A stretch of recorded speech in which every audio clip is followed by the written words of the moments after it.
data from a service that is pretty big, guys. I'm giving you guys some great insight here. Let's get into these, Chris. First one on the list is one of the most popular ones I can tell you from search data. Let's get into it. So we have SPE, Chargepoint. This is one I've been in for a while. I still own shares. To me, again, with electric vehicles, the big story, you have to have the batteries. You also have to have the charging infrastructure. Biden has called for, hundreds of thousands of charging stations, and Chargepoint is one of the leaders out there. They have this existing infrastructure. They have existing deals. They're going to be able to expand rapidly. I really think a high conviction play on electric vehicles and building out that infrastructure. They do have their merger vote date set for February 11th. To me, that could be a key here of timing a position. As we've talked about that timeline and that showing a graph of what happens is a lot of these sell off going into that merger vote. So I would be careful right now, buying into before that date goes through, but also, pay attention to where that comes out on the other end of that vote date. Right now, we're below 40. I don't know if we'll see 40 again before that vote date, but this one could dip going into the merger vote. So be careful, at these levels, but this is a great long-term play on electric vehicle growth in the US. Let's see if we can actually hold this kind of 37. I think that's really the price in the sand, as it broke down through that yesterday and then it recovered that today. Keep your eye on that 37. I think that's very important for switch point. Let's go into the prize baby, PSTH. Yeah, no new news out here with PSTH.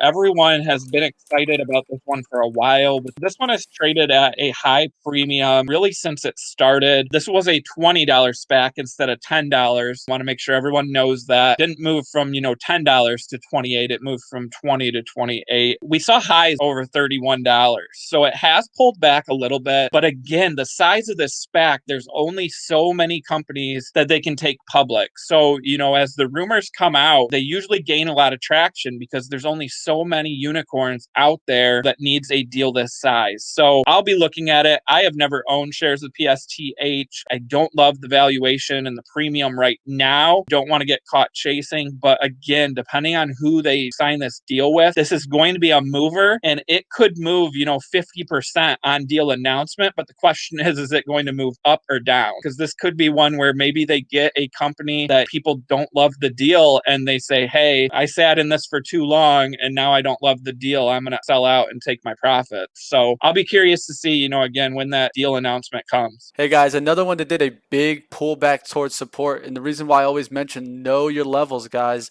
because it actually came back towards a level that it wasn't in except in December. You actually got this pullback here on the 27th of January that went to a low of 25.20. This is why I always talk about knowing your levels, because you could have got into a level that no one had gotten in since all the way back in December. You have to have this mentality of, hey, there's a lot of people trapped up here, probably above this 27. So if I'm getting in somewhere near this 25.40s or even as the low of 25.20s, let's say you got at 25.50 and then you see a support underneath it at 25, that really gives you an ability to do what is called measure your risk. Once you measure your risk, you can really start taking a planned attack at this one. Maybe you got in there at 25 and you're risking off that 25 whole dollar. It doesn't even go to it. Next day it wakes up, boom, opens up at 26.24. You're already a whole dollar up, and that's when you start seeing some lift and you get yourself what a good entry probability, because what you did was you managed your risk here and gave yourself a shot for the stock to reverse. You got to give yourself shots in these. So keep your eye on long-term support and see, hey, if this is where I can get in. A lot of people are stuck above me. The only thing that really matters is how much volume is above you, because that can create what's called overhead supply. But keep your eye on that, because that gives you also a probability of getting this at a discount. Let's go into the next one. I got mentions of this one in Twitter, and that's LGVW, guys. The name sounds like a good ticker name. Like I've talked about psychology of ticker names, and to me, Longview doesn't sound like a bad ticker name. You like that ticker name? Just remember, this is going to be Butterfly Network, and I believe it's BFLY. Yeah, I love it. I love it. I've been a fan of this name for a long time. Huge backing, Bill Gates. You have Bailey Gifford, a firm that owns a large position in Tesla. And now you also have Kathy Wood adding Longview ahead of that merger to the ARK ETF. IVF. For me, this is huge. It's a portable ultrasound. It's going to revolutionize old, bulky technology. If you've been to the hospital, all these places with ultrasounds, they're these janky carts, these huge machines. And now you have a portable ultrasound that you can use, with the mobile app. So you can use it, in more rooms throughout the hospital or a doctor's office. You can bring this to emerging markets, like Africa, where they don't have the money or the infrastructure to have these ultrasound machines. So I think the market size is huge for this. And I really think this is only the beginning. The founder of this company, he's won awards, a great scientist and engineer. He's founded other companies. I really think, maybe we get some additional products or some additional merger deals for Butterfly Network, to really take this company to the next level. GIK. Yeah, GIK and I am long shares. We, of course, had CEO Tim Reister on the show. Lightning eMotors, this is another Biden play. The fleet, the electrification of vehicles. The company really got out there. And as soon as Biden made that announcement, they were all over social media saying, hey, we're the only company that really fits the Made in USA electrification fleet profile.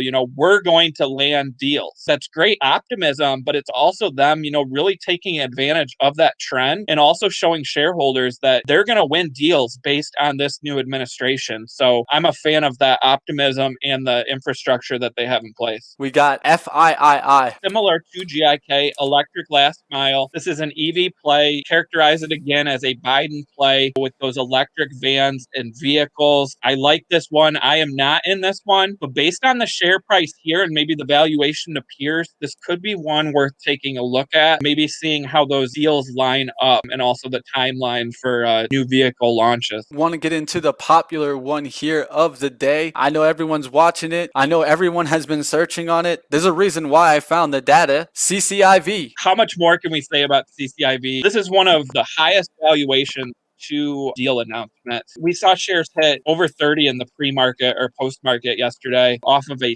$10 offering. And that's without a deal even being announced. Again, strong rumor. I own shares. I really think they land Lucid Motors because all the dots, just really connect to that company. If they don't land Lucid, huge sell-off is probably going to happen. So know your risk reward. Again, I bought in at the $12 and $13 range. I'm comfortable with my range here, but don't go chasing this one off of that rumor. They don't land this deal. I don't want to see people get caught up in the 30s and then have shares trade back down to, the $15 to $20 range. So pay attention to your own risk reward.